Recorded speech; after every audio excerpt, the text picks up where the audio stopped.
걸음을 이런 식으로 걷게 되면 발끝 떼는 순간에 발바닥에 묻어있는 흙탕물을 위로 쳐 올리는 현상이 발생하기 때문에 무릎 위까지 흙탕물이 많이 튀어 오르게 됩니다.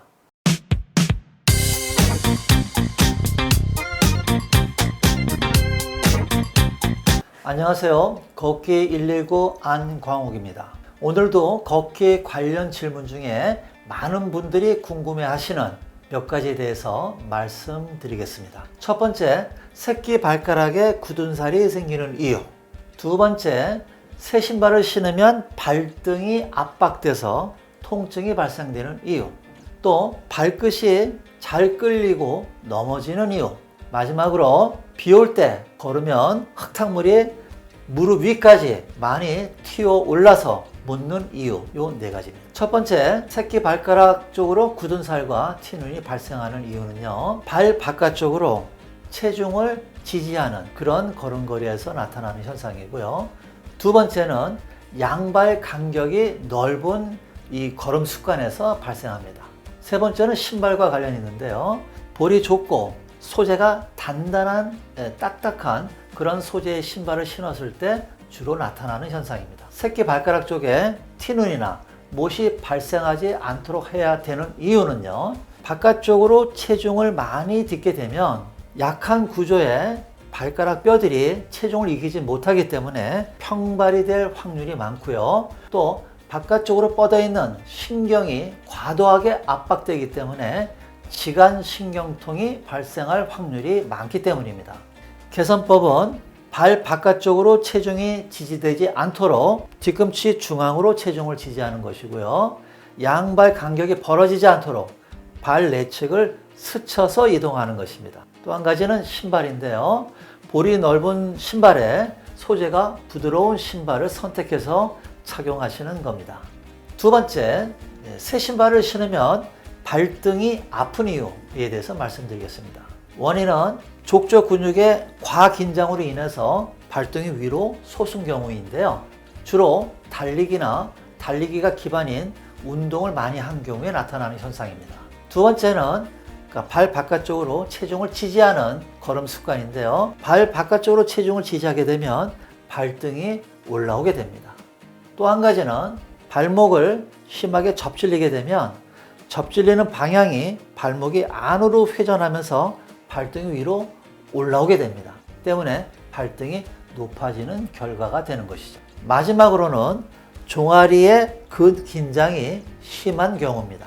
종아리의 긴장이 심해도 발등이 위로 올라오는 그러한 결과를 초래합니다. 새 신발을 신을 때 발등이 아프다는 것은 발등이 높다는 뜻이고요. 발등이 높다는 것은 발목이 안쪽으로 굽어서 내번 변형이 진행하고 있다는 뜻이기 때문입니다. 발목의 내번 변형을 예방해야 되는 이유는 내번 변형이 발목의 습관성 염좌와 팔자 걸음의 중요한 원인이 되기 때문입니다. 개선법은 과도하게 수축되어 있는 족저 근육과 종아리 근육을 늘려주는 것인데요. 블록을 이용해서 운동을 하시면 족저 근육과 또 종아리 근육을 동시에 늘릴 수가 있습니다. 세 번째는 발끝이 끌리고 뭔가에 잘 걸려서 넘어지는 경우입니다. 원인은 여러 가지인데요. 신체적 문제가 없이 단순히 습관 때문에 신발을 끄는 경우가 있고요. 근육이 약해서 신발을 끄는 경우가 있습니다. 무릎을 들어 올리는 근육이 약하거나 또 지면에 발을 디딜 때 발등을 들어 올리는 근육이 약한 경우에 신발을 끌거나 잘 걸려 넘어질 수가 있습니다. 또 허리 근육이나 뇌 기능이 떨어질 때도 마찬가지로 신발을 끌거나 잘 걸려 넘어지고요. 마지막으로 보행 속도가 느린 경우에도 이러한 현상이 나타납니다. 발끝을 끌고 다니고 잘 넘어지는 것을 고쳐야 되는 이유는요, 어르신의 경우에는 낙상이 찰과상이나 타박상으로 끝나지 않고 고관절 골절이라든가 손목 골절, 큰 부상으로 이어질 수 있기 때문입니다. 또 하나는 신발을 끄는 행위가 타인에게 교양 없고 무기력하다는 부정적인 인식을 심어줄 수 있기 때문인데요. 그러므로 이미지 개선을 위해서도 반드시 이 걸음은 교정을 하셔야 합니다. 개선하는 방법은 걸음이 느려지지 않도록 걷는 방법인데요. 시속 4km 이상을 유지하시는 겁니다.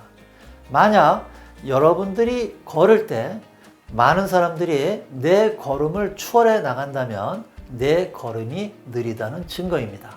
그리고 약해진 근육, 무릎을 드는 고관절 굴곡근과 발등을 들어주는 발목 신전근의 근육을 강화시키는 것입니다.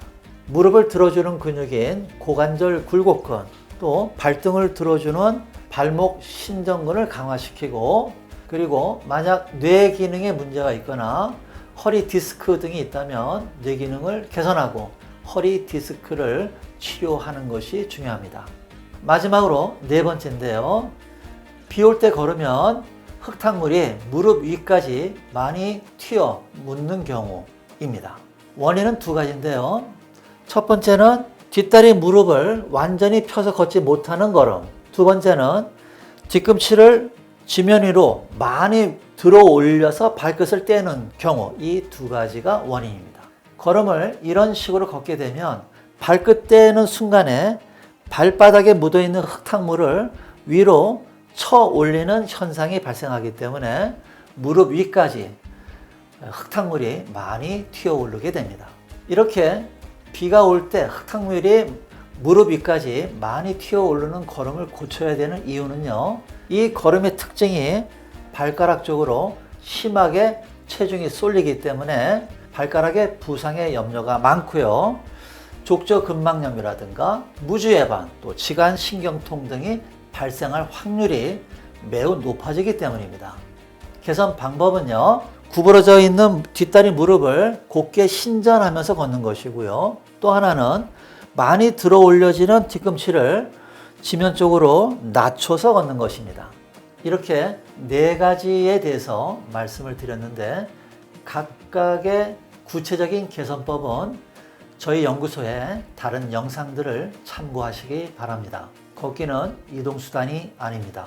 걷기는 치유며 여러분의 품격입니다. 감사합니다.